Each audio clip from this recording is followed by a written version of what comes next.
Hello everyone. In the previous session, we have discussed about variables. Here, let us see the demonstration of those variable declarations or how Python uses those variables. One example which I can give here is first, let us get into the command prompt of your Windows machine. Inside that command prompt, you need to get into the Python shell.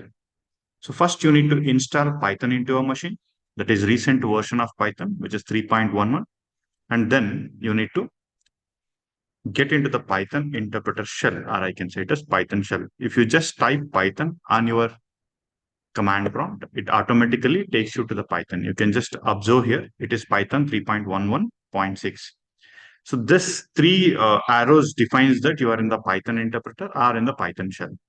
Now, inside this Python shell, let me show you how we can declare a variable, which I have explained in the theoretical session. X is equal to 10 if I am assigning here. So that means X is a variable which has been assigned with value 10. If I execute, it is executing. If I print a value of X, if it is going to give you the value which is stored into the variable called as X. Now with this, I can say that the value which is assigned to the variable X is stored into the variable called as X, or else I can say it as a name given to the value is nothing but a variable. Similarly, I'll define one more variable and I'll be assigning a value 20 to it. Now, if I print that variable, see that variable is containing the value. Instead of using 10 plus 20 like this every time, the values which you can't remember, it is one and the same that if you are using the variables like this, variables are easy to remember. If I use x plus y, it is going to give the value 30 to me, the same value as I did previously. So this is one example which I can say where variable plays very, very important role and they're easy to remember.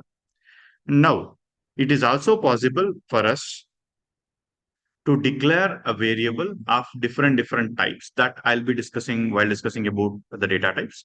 And you can also observe the address of the variables. Now, if I see ID of X, if I give, it is going to give the address of the variable. You can observe in my machine, this is the logical address, or I can say physical address in my memory, or a logical address in my memory, where this particular X value has been stored. This is the address where my X is pointing to and the value 10 is stored. Similarly, if I check for y, similarly, if I check for y, you can observe that the y is stored at this particular location. This address and this address are completely different.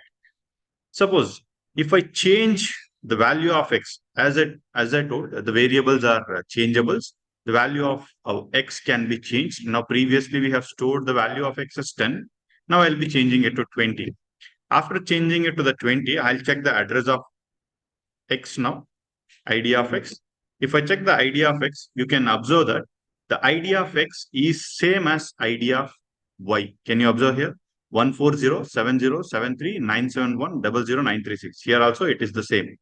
So what I wanted to convey here is when two variables are pointing to the same value, they will be storing at the same address, which I have explained already in the theoretical session.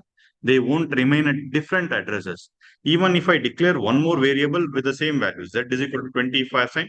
If I check the address of, see, if I check z's value, it is 20 now. If I check the ID of z, that is address of z, even z will be stored at the same location. So this is what I wanted to convey you people.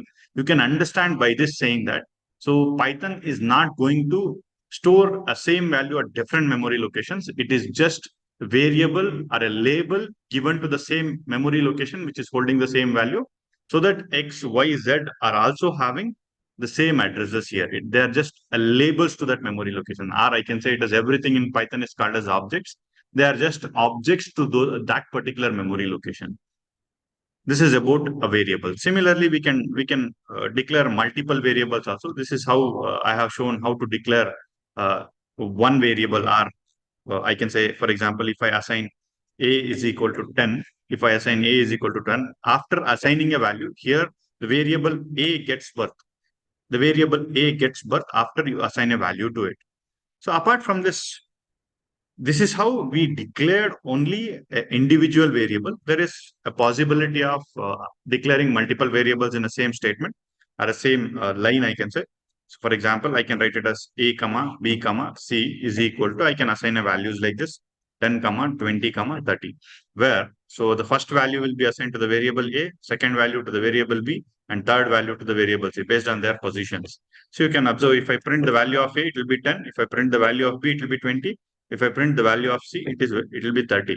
So that means we can assign the multiple values to the variables in the same line.